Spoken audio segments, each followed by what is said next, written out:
আজ কোনো রেসিপি নয়, আজ তোমাদের সাথে শেয়ার করতে চলেছি একটা স্পেশাল মোমেন্ট।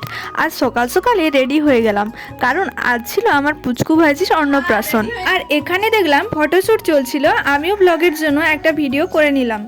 আর এইদিকে দেখো পুচকুর মুখে একটুও হাসি নেই, কারণ ওকে নিয়ে যাওয়া হচ্ছিল স্নান করানোর জন্য নদীতে।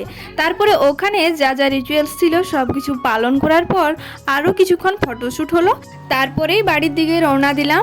আর মাঝে অনেক দিনই আমার ভিডিও ছাড়া হয়নি, কারণ এসএসসি গ্রুপ সি পরীক্ষা ছিল। আর তোমরা যদি এই পরীক্ষাটা দিয়ে থাকো তো কমেন্ট করে অবশ্যই জানিও কেমন হলো। তো তারপরেই আমি খেতে বসে গিয়েছিলাম। প্রথমেই শুরু করলাম ভেজিটেবল চপ দিয়ে, তারপরেই চলে এলো ফ্রাইড রাইস আর মটর পনির। ফ্রাইড রাইসের সাথে মটর পনিরের কম্বিনেশনটা জাস্ট ওয়াও ছিল।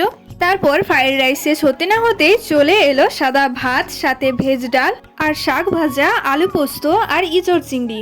আর তারপরেই চলে এলো মাছ, সাথে চাটনি, পাঁপড়, পায়েস, 2 রকমের মিষ্টি আর আইসক্রিম। বন্ধুরা, আজকের ভিডিওটা এতটুকুই। যদি ভালো লেগে থাকে তবে আমার এই চ্যানেলটিকে সাবস্ক্রাইব করে পাশে থাকবেন।